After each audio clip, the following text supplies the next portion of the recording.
Point 1. All firms have a competitive strategy. The structure of an organization defines its competitive edge. For example, a small, locally owned creamery and Gossamer Foods will have totally different arrangements. A strategy comprises several policies employed to achieve specific goals.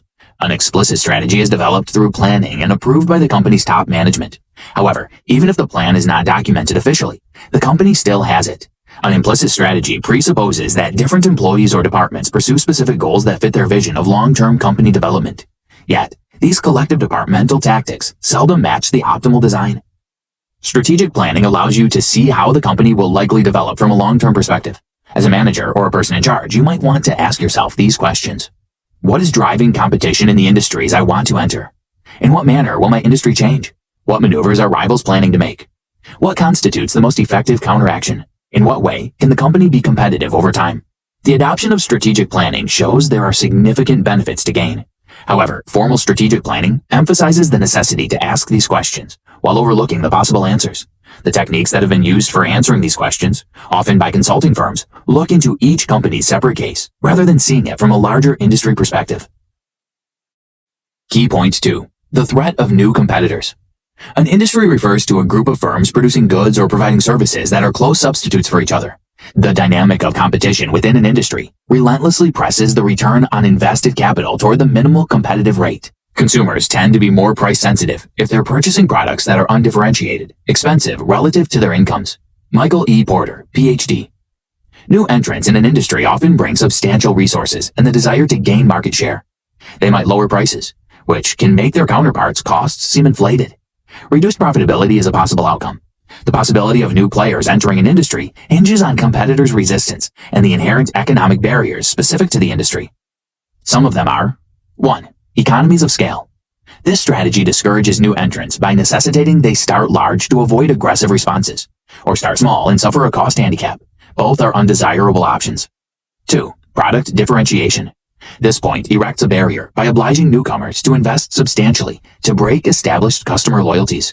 3. Capital requirements. It is imperative to allocate substantial capital, especially when funds are for uncertain advertising or R&D efforts. 4. Switching costs. This is a one-time cost buyers face due to switching from one supplier's product to another. 5. Access to distribution channels. These are created by an entrant's need to secure distribution for its product. Established firms have already employed logical distribution channels for a particular product. Therefore, a newcomer must incentivize distribution channels to carry its product through discounts, advertising contributions, and similar strategies to secure a profit. 6. Government policy. Such policies can, for example, limit a company's access to raw materials or enforce licensing. Switching costs may include retraining personnel or the cost of acquiring additional equipment. Key point 3. 3 universal strategies to outrun your competitors. Even within one industry, companies that provide similar services or goods may differ significantly when it comes down to their structure. The structure defines the competitive strategy a company will pursue. However, there are 3 nearly universal or generic strategies you might consider. Later, they can be amended and tailored to the specific needs of your business. Overall cost leadership. This revolves around the cost. Reduction of costs is your main goal. You employ the facilities in the most cost-effective way and try to eliminate marginal customer accounts. The areas where you cut most costs are research and development, service, sales force, and advertising. Research and development or advertising are vital in getting the edge over the competition. However, lowering your costs implies a competitive advantage. It'll keep the price for goods and services relatively low and still let you earn returns. If your expenses are low, powerful buyers cannot affect them. That is also true about powerful suppliers. Reduced costs also demand access to a large segment of the market and raw materials. AliExpress, Alibaba, Amazon, McDonald's, and Wizz Air are examples of successful cost leadership. You may invest returns gained through cost leadership in advanced equipment. Differentiation. This is your chance to be unique. This uniqueness doesn't have to manifest entirely, but reveals itself in specific areas: design or brand image, customer service, technology, and features. Some of the successful cases of differentiation are Apple, operating system, product design, higher pricing resonant with higher quality. Emirates, customer service, advanced technology. Hermes, exclusive, original, hard to get products of high quality. Tesla, innovation, sustainability, absence of marketing strategy. Lush, handmade, high quality, ethical, and social responsibility of the brand. The desire to own something unique, original, and crafted often comes before sensitivity to a higher price. Customers who prefer such brands become loyal as they feel the company creates something specifically for them. Thus, increased margins are implemented and even justified. Your differentiation strategy tells your customers that your product is not for everyone, but worth it. You can invest in customer care, R&D, and advertising. Focus. This requires you to single out a particular group, a segment of the product line, or a geographical market. Each department works toward policies that affect the entire industry, but target niche markets. Peculiar about this strategy is that either cost reduction or differentiation are its complementary strategies. Whichever you choose, you should also offer something extra, such as a benefit or a range of choices. When the focus falls on lowering costs, your product should be essential, not exclusive. It is quite beneficial if it's an everyday use product, as there is always a demand for them. If you target uniqueness, you look at narrow markets and strive to enhance that one-of-a-kind idea. In this case, your something extra might be satisfying individual demands, or creating a product tailored to each consumer's needs. A low-cost position usually places the firm in a favorable position vis-a-vis substitutes relative to its competitors in the industry. Michael E. Porter, Ph.D. Key point 4. Tools to analyze your competitors.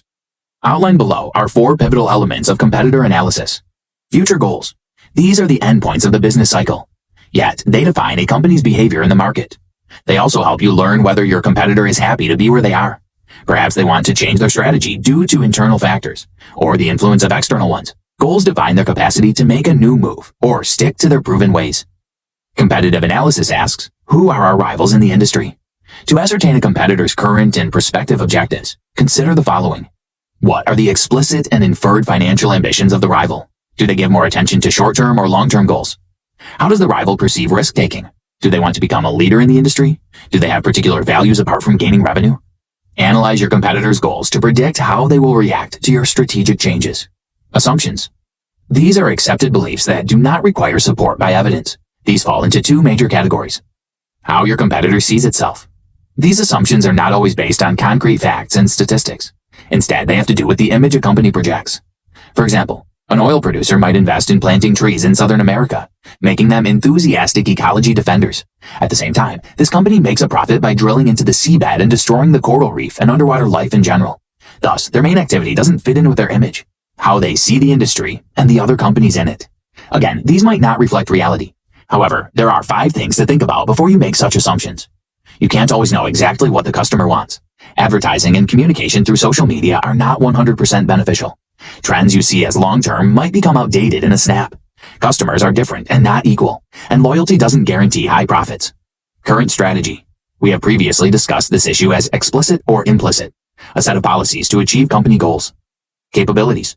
This represents the resources, such as time, money, and intensity of a competitor's reaction to changes. The competitor's strengths and vulnerabilities will shape their capacity for strategic response or initiation, and their handling of both environmental and industry-specific occurrences. Key point 5. A competitive strategy to survive.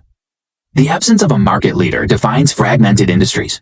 A market leader usually shapes and somehow dictates the competition. One more peculiarity is that medium-sized companies form the bulk of such markets. Industries such as services, retail, distribution, wood and metal fabrication, agricultural products, and the creative sectors exemplify fragmented markets. Industries are fragmented for different, mostly complementary reasons. The principal ones are 1. Low overall entry barriers.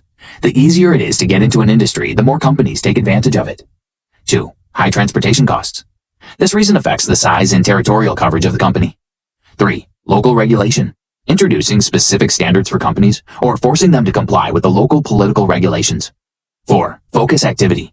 The demand for excellent customer service is better satisfied with a few employees who can establish strong connections with their clients. Local regulation can cause fragmentation in an industry. Strategies to counteract fragmentation include 1. Address the key factors causing fragmentation. Often it's one or more specific areas driving industry fragmentation. Isolating and managing these can integrate the broader market. 2. Anticipate shifts in the industry. Consolidation may naturally occur as industries evolve, particularly when the initial fragmentation results from the industry's novelty, or when external trends drive integration by changing fragmentation factors. 3. Harmonize the disparate needs of the market. This can be achieved through product or marketing innovation. Instead of adapting to different market segments' needs, bring them closer to one standard. In other words, custom varieties. 4. develop scale or learning curve advantages. Technological advancements that result in scale economies can lead to industry consolidation. Achieving scale economies in one part of the business can compensate for the lack of it in others. Key point 6. The challenge for emerging industries. Newly established or transformed industries arise due to technological breakthroughs, emerging customer needs for novel products or services, or market shifts. The following structural factors characterize many industries in this stage of their development. Technological uncertainty. No right strategy identified. High initial costs and slow process of cost reduction. Due to their new market presence and low production volumes, cost reduction is often gradual in emerging industries. Several problems constrict industry development. Among them are the inability to obtain raw materials and components, rapid escalation of raw material prices, the absence of infrastructure, and customers' confusion. However risky the emerging industry business may seem, there are ways to alleviate the situation and even get ahead of the competition. You may be the first one to enter the playing field. It is risky, but on the other hand, entry barriers might be extremely low, and you'll be the first to establish your brand name on the market. Another way is to influence the industry by having it follow your rules. You can do this if your marketing or pricing strategy is hard to beat. Sometimes emerging businesses have to compete against a strategy they're not fond of. However, when you hold solid ground, you can enhance and develop your strategy. Shifting mobility barriers and changing suppliers and channel roles are also good ways to start strengthening your market position. Did you know? Emerging businesses that bring cutting-edge products to the market can rely on governmental and non-governmental subsidies through grants and tax incentives. Key point 7. Strategies for industries facing declining demands. An industry is considered to be in a state of decline if it has failed to reach its target sales for a sustained period. Therefore, a failure to reach a short-term goal is just a part of a regular business cycle. With time, demand for specific products or services becomes weaker and might even disappear for the following reasons. 1. Technological substitution. Imagine if you've been a typewriter manufacturer for many years, but personal computers started flooding the market. Your products might be right for antique collectors, but how many of them are required to sustain your business? 2. Demographics. The population worldwide is aging, and this trend will persist well into the future. The purchasing power of retirees tends to be lower, and here, geography matters too. For example, when thinking of selling gadgets, target areas populated with millennials and younger generations. 3. Shifts in needs. This may occur due to different factors. For instance, wars, revolutions, and other kinds of armed conflicts increase the demand for weapons, whereas pandemics require the means for personal protection.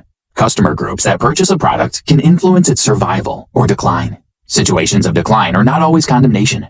Companies often resort to disinvestment and harvest as strategies to reduce costs and expenditures.